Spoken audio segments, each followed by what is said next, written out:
কৃষি নির্ভর বীরভূম আর কৃষি মূলত বৃষ্টি নির্ভর। 70% মানুষের জীবন জীবিকা কৃষির ওপর নির্ভরশীল। বর্ষা ঋতুর 1.5 মাস ধরে বৃষ্টি না হওয়ার কারণে আশা আর আশঙ্কায় দিন গুনছিলেন কৃষক। দেরিতে হলেও অবশেষে এবার বৃষ্টি শুরু হয়েছে। হতাশাগ্রস্ত চাষিরা দেখছেন আশার আলো। জোর কদমে চলছে ধান রোয়ার কাজ। দুবরাজপুর ব্লকের কামালপুর, হালসোদ, পণ্ডিতপুর, বালিজুড়ি এমন সব এলাকার ছবি ধরা পড়েছে। উল্লেখ্য, গত 16ই শ্রাবণ থেকে নেমেছে বৃষ্টি। এ মরশুমের সবচেয়ে ভারী বৃষ্টি হয় এদিন থেকেই। প্রায় প্রতিদিন উপযুক্ত বৃষ্টি হওয়ায় দুবরাজপুর, রাজনগর, খয়রাশোল এমন সব এলাকায় ধান রোয়ার কাজ চলছে জোর কদমে। একটানা বৃষ্টির দরুন পুকুর, ডোবা অনেকটাই ভরে গেছে। আশা আর আশঙ্কার দিন কাটানোর কৃষকরা সকাল থেকে সন্ধে পর্যন্ত এখন চাষের কাজে ব্যস্ত। বৃষ্টির অভাব না থাকলেও বেশ কয়েকটি কারণে অবশ্য চাষ চলছে ধীর গতিতে। দেরিতে বৃষ্টি হওয়ায় যেমন বীজের বড্ড অভাব, তেমনি অনেক জমি থেকে রাতারাতি বীজ চুরি হয়ে যাচ্ছে। সেই সঙ্গে কৃষি মজুর ধান পোঁতার জন্য মহিলা শ্রমিক পাওয়া যাচ্ছে না। এখন হাল বলদের চাষ নেই বললেই চলে। তাই চাষের কাজে ট্রাক্টরই একমাত্র ভরসা। তাই সেই ট্রাক্টর ভাড়া পেতেও সময় লাগছে। ফলে পিছিয়ে যাচ্ছে চাষের কাজ। এই কথা জানিয়েছেন দুবরাজপুর ব্লকের হালসোদ গ্রামের প্রান্তিক চাষি ধীরেন সরকার, সন্তোষ বাগদিরা।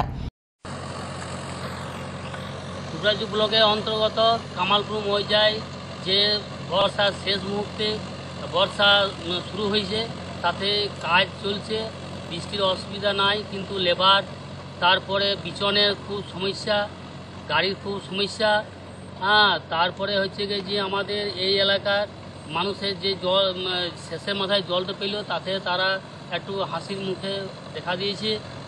উল্লেখ্য, বর্ষাকালে এবার 90% বৃষ্টির ঘাটতি ছিল। ভূগর্ভস্থ জলে ময়ূরেশ্বর, মুরারই, সাঁইথিয়া, লাভপুর, ইলামবাজার এলাকায় ধান রোয়া শুরু হলেও দুবরাজপুর, খয়রাশোল, মোহাম্মদবাজার, রাজনগর এইসব ব্লক এলাকায় বৃষ্টির অভাবে কোনো জমিতে ধান রোয়া যায়নি।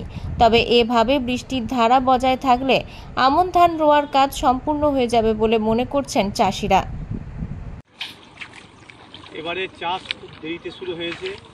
বৃষ্টির চাহিদা ছিল প্রচুর, কিন্তু বৃষ্টি এবার দেরিতে হলেও কিন্তু ব্যাপক বৃষ্টি। চাষ শুরু হলেও আফর জোগান নেই। আবার মাঠ থেকে আবার আফর চুরি হয়ে যাচ্ছে। আফর পেলে আবার লেবার কামিন পাচ্ছি না। লেবারের চাহিদা প্রচুর। আর এবারে দুর্মূল্য বাজারে যে কী করব আমরা ভেবে পাচ্ছি না। আমাদের হালসোদ গ্রামের হালসোদ, দৌলতপুর, কামালপুর, বালিজুড়ি প্রায় ব্যাপক শুরু হয়েছে। চাষ চলছে জোর কদমে, কিন্তু চাষিদের এখন মাথায় হাত। চাষিরা আফর পাচ্ছে না। যদি বা আফর পাচ্ছে, আবার লেবার পাচ্ছে না। লেবারের খুব ক্রাইসিস, লেবারের দাম চরম।